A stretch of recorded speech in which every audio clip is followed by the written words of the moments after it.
Good evening, everybody. Wonderful to see such great turnout. And I thought I'd start with this. Don't worry, it's not over yet, so please stay a little longer. For those of you who are just coming in, we're really just beginning. But a real heartfelt thanks for coming this evening and supporting this really important cause, and hopefully contributing later on in some of the auction that's coming up, and contributing with your questions as well. There's different ways of knowing, and this evening you're in for a treat, because we're going to share 3 different ways of knowing and experiencing the world. The first way of knowing is by being in the presence of a wise person, a person that has a lot of experience, a person that has gathered wisdom from within. And we're blessed, of course, having such person amongst us. I'm only warming up the crowd for him, so, yes.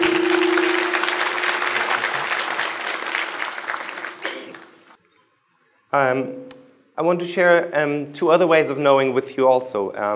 I've been asked to speak about the science, so there is what the researchers and scientists have discovered about our mind and how we become better functioning beings, how we stay healthy psychologically. So I'm inviting you into the science lab this evening. Start off with some disclaimers. For one is, as you may notice, I forgot to bring my white coat. So I was all excited. I'm going to be in the white robes, and then we have the orange robes later on.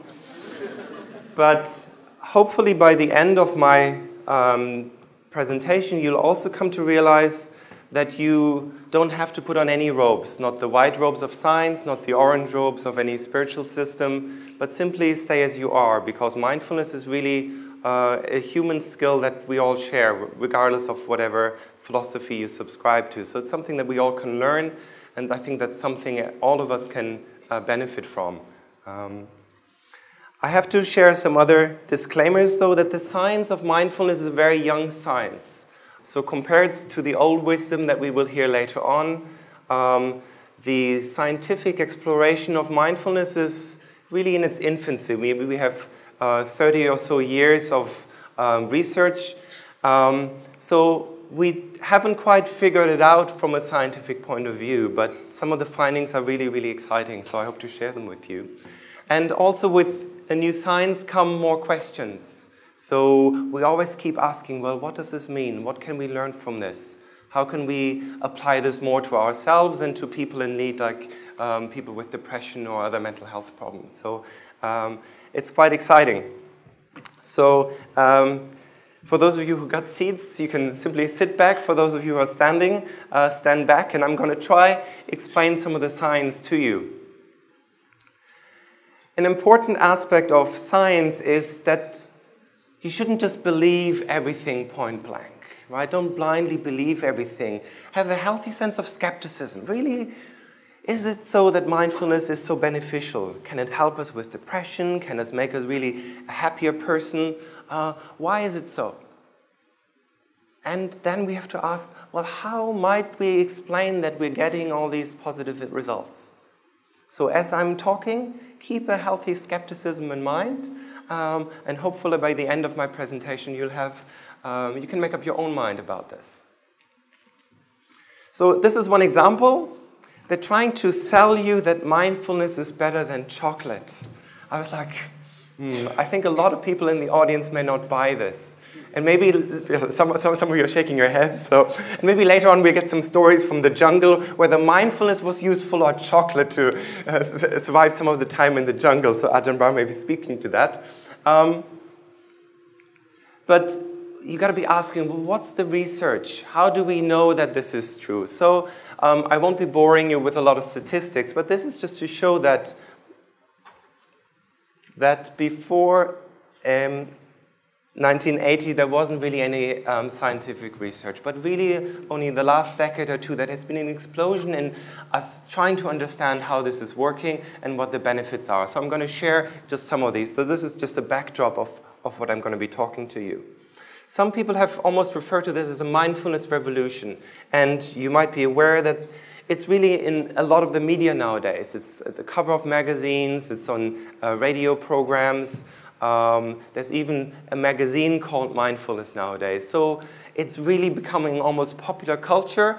And of course, that is a wonderful thing to see. But we also got to make sure that we're close to the original meaning of what it is to be a mindful person and make sure that everybody can benefit from it as much as possible.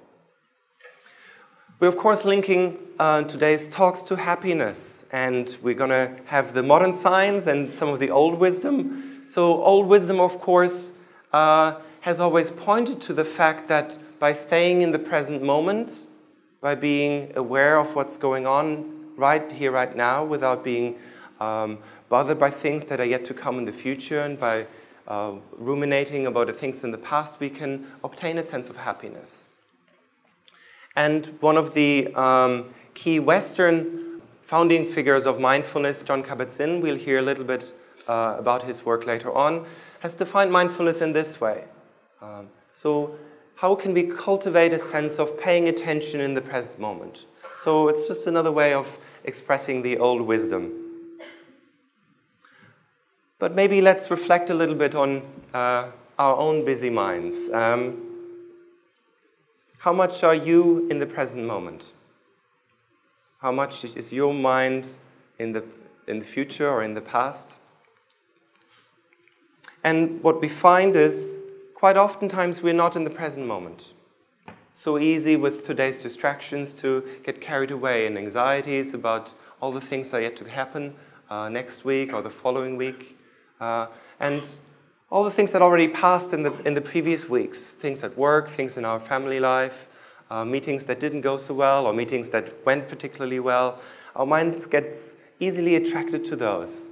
And then, of course, nowadays, it's a world of distractions, right? Overstimulation through screens and media and Facebook, so difficult to actually feel grounded, so difficult to be just in tune with what you're supposed to be doing, whatever that is. And sometimes when we actually notice how busy our mind is, it can really come as a shock to us. And some people are struggling, well, how can I do this? How can I be more present-centered? I want to share with you one piece of research that is probably the most modern research I want to share with you, using what we're also familiar with, iPhones and smartphones. And they went out to really examine how much are our minds wandering and how does it relate to our sense of happiness. So they had a whole bunch of participants, I think over 2,000, and they were tracking what they were paying attention to, whether they're focused in the present moment or whether their minds were wandering.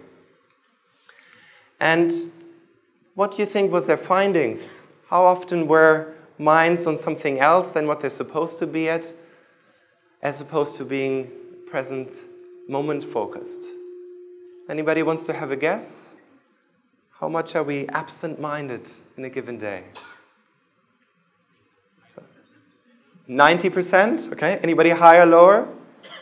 Higher? So intuitively, we get a sense there's a lot of time that our mind isn't really where we want it to be. And maybe even a struggle to have that 10% window of actually being able to concentrate. Well, what they found is a little bit less than that. But I think, don't be like relieved now, it's only 45%. This is like still almost 50%. Right? So half the time, really, we're just at, I don't know where we are, mind-wandering, daydreaming, spacing out. And really, when we reflect on that a little bit more, it means like half of your life is maybe passing you by. And then you're old, or then you're retired, and then you're like, what happened? Where did the week go? Where did my life go?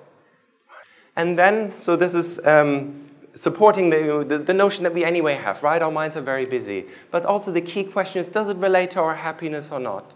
And what they found was the more people's minds were wandering, the less they were able to stay in the present moment, the greater their level of unhappiness actually was. So not only does it not allow us to be present what's happening, it actually from the inside makes us feel more uncomfortable, more disconnected, and more unhappy. And I think, my background is in psychology. We're seeing a greater and greater increase in all kinds of psychological problems, anxiety, depression. I think they might be related. I want to share the work of Jon Kabat-Zinn. He's really the Western founding father of mindfulness, bringing it from Eastern tradition into modern healthcare and medicine. And he started his work in 1979. And the population that he started working with was people with chronic pain, people that traditional medicine couldn't help. And he was wondering whether helping them change their relationship with their pain and be more in the present moment, not just deny everything that's happening to them, whether that might possibly help them improve their quality of life. And since then, he's also been very focused on conducting research because he knew bringing this into Western medical systems in the US, he had to have science backing this up. Otherwise, it would never become mainstream just like it is nowadays. And this is just a very brief flow chart. I don't have time to go into great detail, but it just gives you a flavor of some of the findings that have come out of this. So of course, the first one, chronic pain, just like he set out to change, people's experience of pain actually changed. They were more able to live a more fulfilling life even while they were having pain. Helping clients and patients with fibromyalgia, irritable bowel syndrome, heart disease, reducing blood pressure. So a whole array of medical symptoms and conditions could be improved by practicing mindfulness and some yoga only over a period of 8 weeks. So quite remarkable. Initially, they couldn't believe these findings. Immune system actually strengthening simply by being mindful and being present. So very remarkable, and this has been supported in the last 2 or 3 decades by much more research to come. What was of interest as well is that not only did their physical symptoms improve, but also psychologically did the patients report greater well-being. So we saw drops in anxiety, we saw drops in anger, and we saw drops in things like depression as well. And of course, this was of great interest to people from my discipline, the psychologists. They were like wondering, oh, this is kind of cool. This is working in a medical setting. This is helping people with chronic medical concerns. And psychologically, they're improving. What if we brought this to people who have psychological problems? And what's quite interesting to me is that I think the Buddha was also the first psychologist, because the message that was put forward is that if we have greater control of our mind and the way we're thinking, actually our well-being will follow. And that's also the premise of modern psychology. We have R&T back here, who's the key founder of cognitive therapy and the most prominent type of therapy that's used nowadays to help people with depression and anxiety, saying the same. If we change the way we're thinking, if we're able to control the negative thoughts much more, we're actually able to get rid of depression or maybe prevent it from coming back in the first place. So a really exciting thing has happened. They've merged traditional psychotherapy, cognitive therapy, and mindfulness-based work, and we have a whole array of what they're called mindfulness-based intervention. And mindfulness-based cognitive therapy has become an evidence-based type of therapy that's actually recommended by a lot of the clinical guidelines for people with depression. And a lot of research has come out, and they're saying that actually for people who have depression, what we know is often that they relapse. They have not just one episode of depression, but they may have 2 or 3. And for those people, if they practice mindfulness, what happens is actually we're halving relapse rates. And that's quite remarkable, right?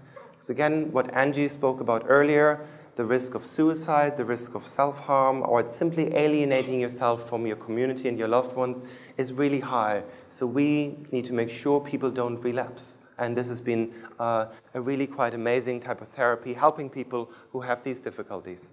And in addition to depression, this has been found to be quite helpful for other conditions as well. So anxiety disorders, and even more recently applying to the more severe forms of mental disorders such as schizophrenia, drug addiction, and things like insomnia as well. People coming in and say, I haven't been able to sleep for years.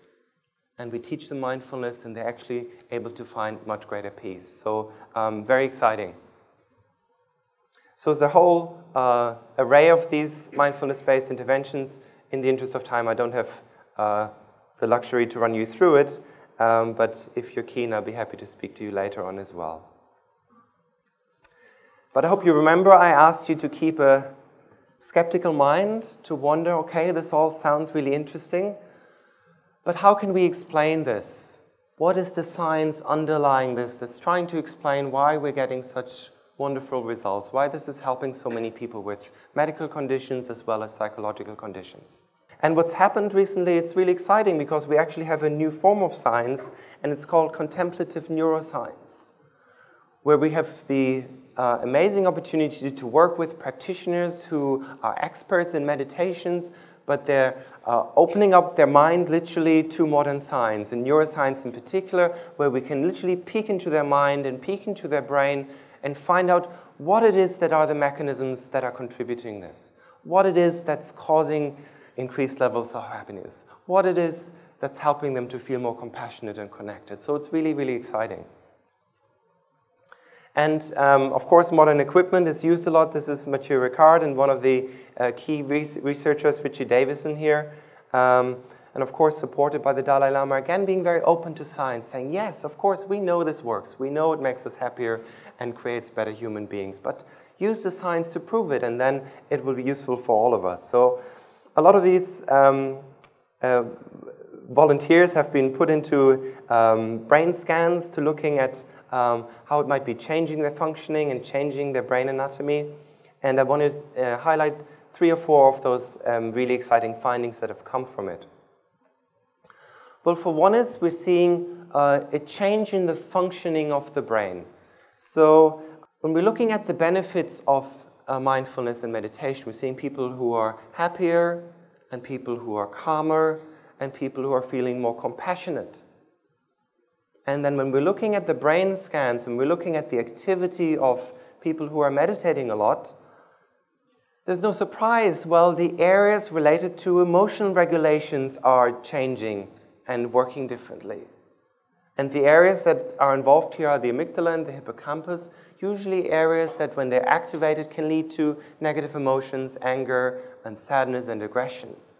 But with people who practice mindfulness, they're not as excitable, they're not triggered as easily, they're a lot more calm. Right? So it makes perfect sense. So what we're seeing from the experience is reflected in the brain itself. Even more exciting than this, up to very recently we thought that once we mature as adults, our brain slowly starts degenerating until we get very old, and then there's maybe a lot less left of our brains. But this is a research examining the thickness of the outer layer of the brain of people who meditate compared to people who don't meditate. And what we do know is for people who don't meditate, this is the red line, with age it starts thinning out. But when they looked at meditators over time, a quite remarkable finding is it doesn't seem to thin out. So what it means is their brain is not degenerating.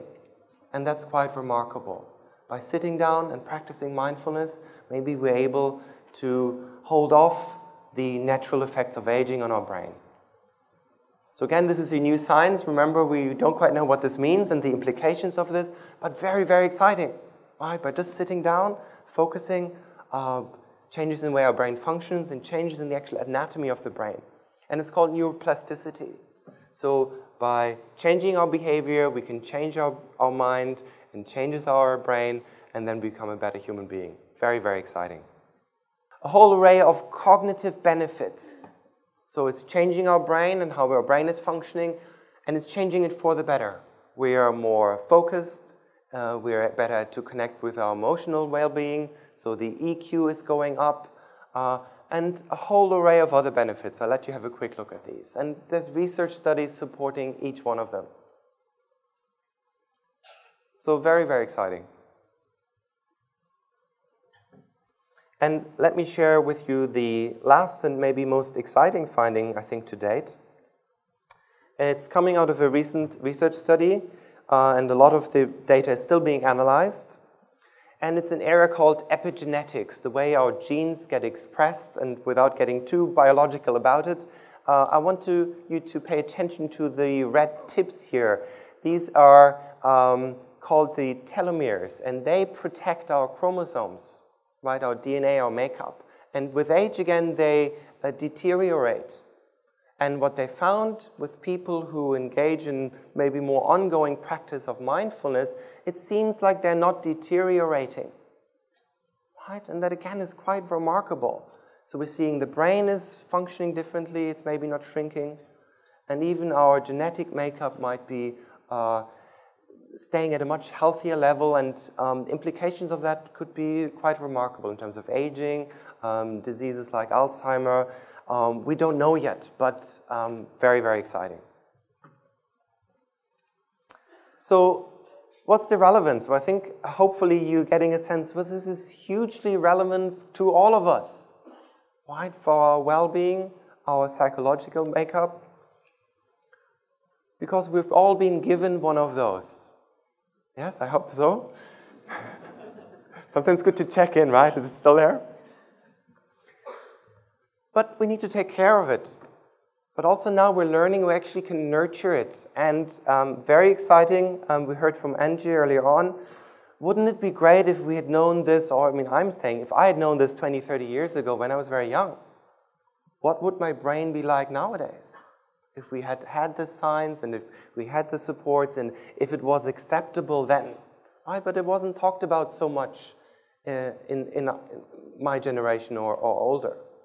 But now it's being recognized and tested, and it's moving into the school system, and it's being imparted on young people, and it's going to be wonderful because they're going to grow up having that as a life skill. And not only does it improve cognitive performances, but we're seeing increases in compassion and well-being and supporting each other in the school system, right? Which is just as important as getting good grades. And so exciting to see that at Brahm Center we're going to be probably one of the first to actually open this up to the public, and they're going to run a youth group, and then rolling out in the new year, bringing it into the school system even more. So you may think, but yeah, what about me? You know, I didn't know about this before, or even only now am I learning how important it is. Or you may think, I'm just too busy for all of this. You know, I have all my many phones and distractions and my busy work and busy family life. You may think I don't have time for this. Well, it's just as important for us. And I want to conclude with a slide here from a project that I've been involved with recently, bringing mindfulness to busy professionals in the corporate life. And of course, it makes people more productive. I mean, we would expect that with a better functioning brain that can focus more. But the second part of the quote, I think, is much more important and relevant in the bigger scale of what mindfulness can do. And he says, well, yes, it has made him more effective and helped his staffing to perform better, but really it's also creating better human beings that are able to contribute in a meaningful way to society. So I think that's just a wonderful thing that mindfulness can do. So this brings me to the third way of knowing. Just like this manager at the busy corporation, experiencing from the inside. So yes, it's good to have wise people telling you about the right things to do. And yes, it's good about science and science books telling you how you may or may not live your life. But I think the best way of knowing is from the inside. Then you really own that, and you can feel that sense of calmness or that sense of well-being, and then nobody can take that away from you. So the good news is everybody can benefit from this, and it's quite simple. So I would like to invite you just for a very short practice of experiencing this. So if you're new to mindfulness, don't worry, nothing too weird will happen. And if you're an old practitioner, you will find this a very familiar spot. So maybe getting rid of the things that are just distractions, so you can sit comfortably. maybe with your back straight, that helps you to be alert.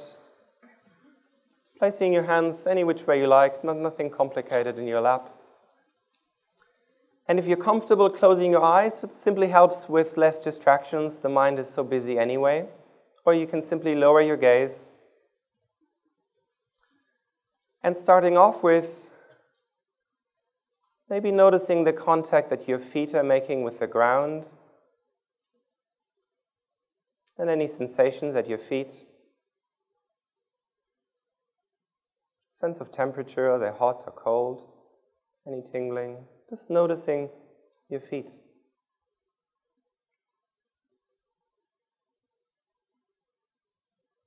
And then shifting to your hands, noticing the contact that they're making with your legs or your clothing.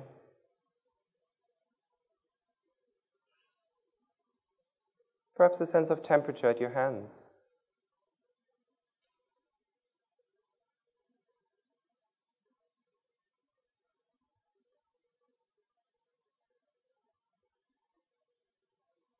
And then when you're ready, shifting to the physical sensations of breathing. So simply noticing your body breathe itself, wherever it is accessible to you. Perhaps the belly rising and falling, or the chest expanding, or at the nostrils, wherever it is noticeable to you.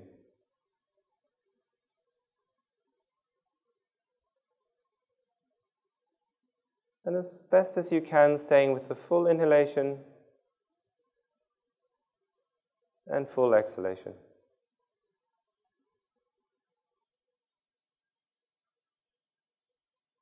And of course, we know the mind is a busy thing. Sooner or later, it may wander off. Not a problem at all. If it wanders off, simply noticing that and then gently bringing it back to the physical sensations of breathing.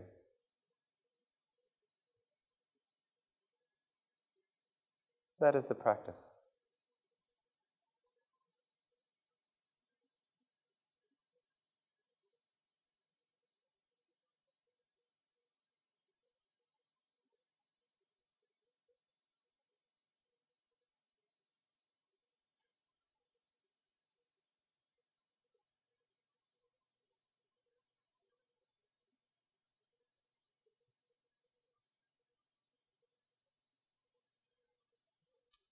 And then in a moment when you're ready, shifting awareness back into your body, maybe moving your hands, moving your feet.